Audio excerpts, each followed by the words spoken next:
Hey, it's Clay, and this will be a video chart on ticker symbol LEAS. We will take a look at the 30-minute time frame.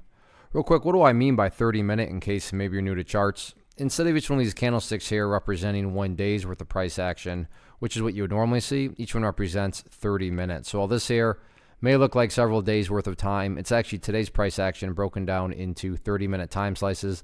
I like to this time frame. I think it does a good job of telling the quote-unquote story of the price. And in this situation, makes mapping out a very logical question quite straightforward. And that question revolves around the fact that today the price made a very nice movement. When you consider where the price was just yesterday and then this morning, and then you look at where the price closed today, any rational person would say, yeah, the price certainly did make a very, very nice move. But that does lead to the valid question now of, but is there any sort of true power behind this price movement? Is there any sort of genuine strength? Or is this just some sort of knee-jerk reaction, dead cat bounce type move?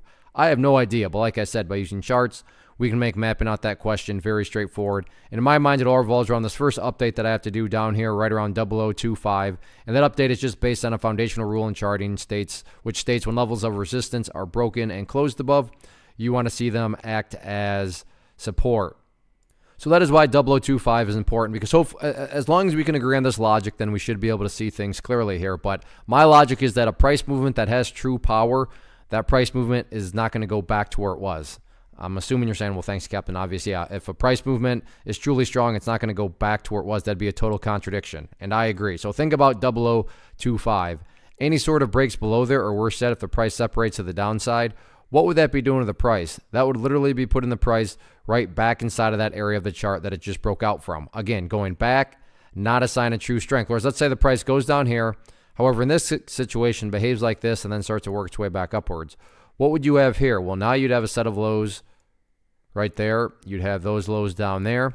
If you envision each one of those as stair steps, well, hey, now you still have stair steps progressing in the upwards direction. And again, that's the name of the game. That's what a truly strong move is going to do over time. It's going to make progress forward. And once again, in this situation, I'm just quantifying progress as 0025. As far as levels of resistance are concerned, going into Wednesday, it's all about that pink line right there, the 200 period simple moving average. You can see a whole bunch of times today the price try to get separation up through there and can never quite do it. So that'll remain the first key hurdle that will need to be broken. But all in all, granted from where it was just yesterday and Monday to where it is right now, definitely a nice move. So now it's just a matter of, can the bulls build upon this momentum? We will see.